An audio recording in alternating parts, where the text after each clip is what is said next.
नमस्कार. ठाण्याच्या राजकीय, सामाजिक आणि सांस्कृतिक घडामोडींचं वर्तमान चित्र दाखवणाऱ्या ठाणे वर्तमानमध्ये मी नितीन बोरसे आपलं पुन्हा एकदा हार्दिक स्वागत करतो. सादर करीत आहोत आजच्या ठळक बातम्या. आरवी जलवाहिनीवरील तातडीच्या दुरुस्तीच्या कामामुळे गुरुवार 21 मे दुपारी 12 वाजल्यापासून ते शुक्रवार 22 मे दुपारी 12 वाजेपर्यंत ठाणे, मुंब्रा, दिवा आणि कळवा परिसरातील पाणीपुरवठा पूर्णपणे बंद राहणार आहे. पाणी पुरवठा पूर्ववत झाल्यानंतरही पुढील 1 ते 2 दिवस कमी दाबाने पाणी येण्याची शक्यता असल्याने नागरिकांना पाणी टंचाईचा सामना करावा लागू शकतो. महापालिकेच्या माहितीनुसार दिवा आणि कळवा प्रभाग समितीमधील सर्व भाग, मुंब्रा परिसरातील बहुतांश भाग तसंच वागळे आणि मानपाडा प्रभाग समितीमधील काही भागांमध्ये पाणी पुरवठा बंद राहणार आहे. बारवी आणि आंध्र धरणातील घटता पाणीसाठा तसंच कमी पावसाचा अंदाज लक्षात घेऊन जलव्यवस्थापनाचं नियोजन सुरू असल्याचं प्रशासनाने स्पष्ट केलं आहे. पावसाळ्याच्या पार्श्वभूमीवर ठाणे रेल्वे स्थानकावरील सुविधा आणि पावसाळी व्यवस्थेची पाहणी करण्यासाठी खासदार नरेश म्हस्के आणि मध्य रेल्वेचे DRM महेश मीना यांनी संयुक्त दौरा केला. दररोज 5 लाखांहून अधिक प्रवासी वापरत असलेल्या स्टेशनवरील स्वच्छता, सुरक्षा आणि पाणी साचू नये यासाठीच्या उपाययोजनांचा आढावा यावेळी घेण्यात आला. प्लॅटफॉर्म क्रमांक 2 वरील 1 रुपी क्लिनिक परिसरातून या पाहणीला सुरुवात झाली. त्यानंतर प्लॅटफॉर्म नंबर 1 आणि 2 ची पाहणी करून अधिकाऱ्यांसमवेत बैठक घेण्यात आली. महिला प्रवाशांच्या सुरक्षेला प्राधान्य देण्यात येणार असून स्टेशन परिसर स्वच्छ ठेवण्यासाठी विशेष लक्ष दिलं जाईल असं खासदार नरेश म्हस्के यांनी सांगितलं.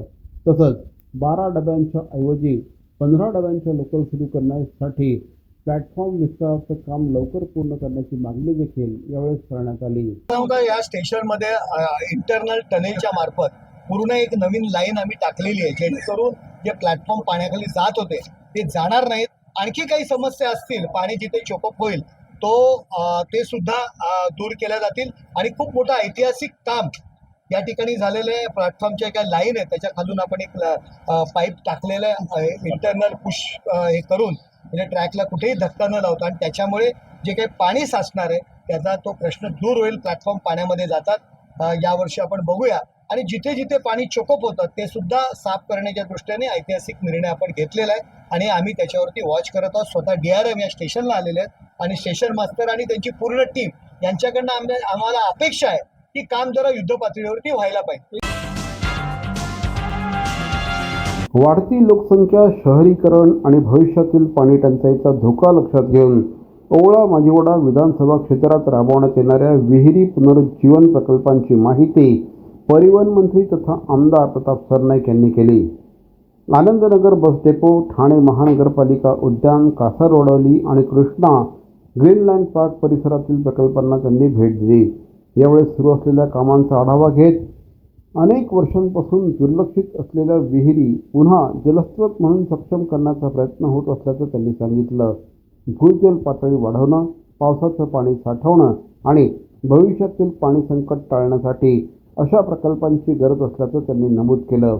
विकास कामांबरोबरच पर्यावरण संवर्धन आणि जलव्यवस्थापनाला प्राधान्य देणं आवश्यक असल्याचं मत श्री सरनाईक यांनी व्यक्त केलं.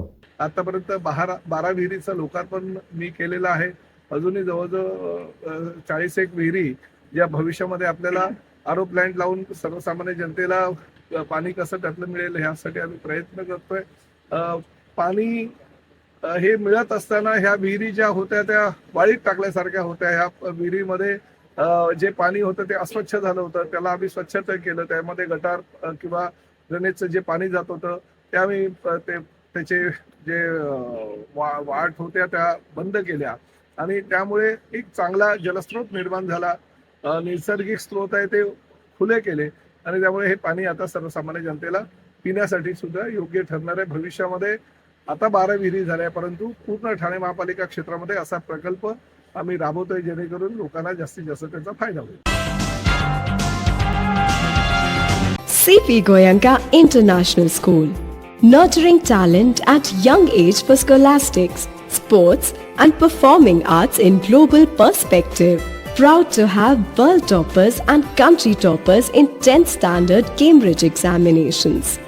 ranked the best emerging school by the Times of India for personality over percentage. CP Goenka is the intelligent choice.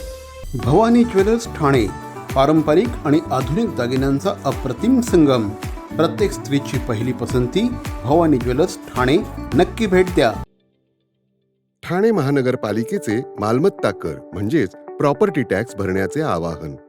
सन 2022-23 या आर्थिक वर्षाचे मालमत्ता कराचे म्हणजेच प्रॉपर्टी टॅक्सचे बिल ठाणेकर करदात्यांना महापालिकेमार्फत आर्थिक वर्षाच्या सुरुवातीस म्हणजेच माहे एप्रिल 2022 मध्ये देण्यात आलेले आहे. तथापि अद्यापही काही करदात्यांनी मालमत्ता कर महापालिकेकडे जमा केलेला नाही. सध्या आर्थिक वर्षाचा अंतिम टप्पा सुरू झाला आहे. मालमत्ता कर वसुलीसाठी महापालिकेतर्फे कडक कारवाई हाती घेण्यात आली आहे. या अंतर्गत जंगम मालमत्ता, टीव्ही, फ्रीज, वाहन व इतर जप्त करणे तसेच स्थावर मालमत्ता वॉरंट बजावून जप्त करण्यात येत असून मालमत्तेचा जाहीर विक्रीद्वारे लिलाव करून कराची रक्कम वसूल करण्यात येत आहे. मालमत्तेस पाणी पुरवठा करण्यात येणारे नळ संयोजन खंडित करण्यात येत आहेत. त्याचप्रमाणे थकीत मालमत्ता करावर 2% व्याज आकारले जात असल्याने भरावयाची रक्कम वाढत आहे. आपला मालमत्ता कर propertytax.thanecity.gov.in या लिंकद्वारे तसंच गुगल पे, फोन पे, पेटीएम याद्वारे ऑनलाईन पद्धतीने करण्याची सुविधा उपलब्ध करून दिली आहे.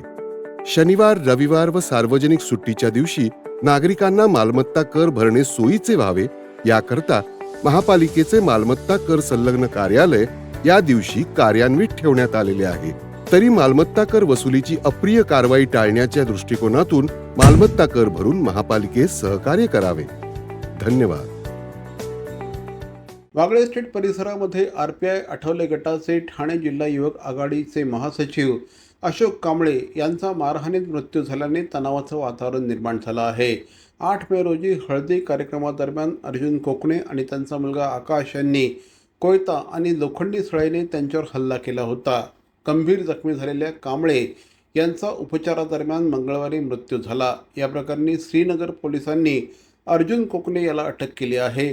अशोक कोकणे फरार आहे. डॉक्टर बाबासाहेब आंबेडकर जयंती मिरवणुकीतील वादातून ही घटना घडल्याचं समोर आलं आहे. ऑनलाईन औषध विक्री, डीप डिस्काउंट पद्धती आणि बनावट औषधांच्या विक्रीविरोधात अखिल भारतीय औषध विक्रेता संघटनेच्या आवाहनानुसार बुधवारी देशभरातील 23 दुकानं बंद ठेवण्यात आली. या ठाण्यातही या बंदला प्रतिसाद मिळाला असून ठाणे केमिस्ट अँड ड्रगिस्ट असोसिएशनने आंदोलनाला पाठिंबा दिला.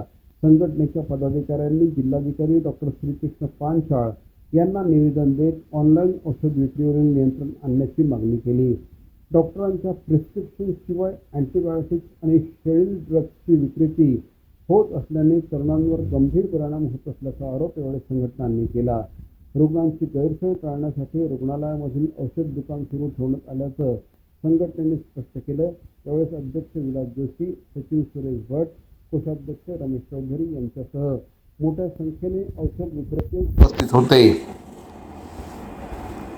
ऑनलाईन सेल ऑफ मेडिसिन बंद करा, 220 GSR जे आणलंय ते रद्द करा आणि डीप डिस्काउंट रद्द करा किंवा ज्या ड्रग प्राइस कंट्रोल ऑर्डरने आमचा धंदा होतोय ज्यामध्ये आमच्या रिटेलरला 18% आणि 20% मार्जिन मिळतो, एक तर हे मार्जिन वाढवून द्या किंवा DPCO रद्द करा.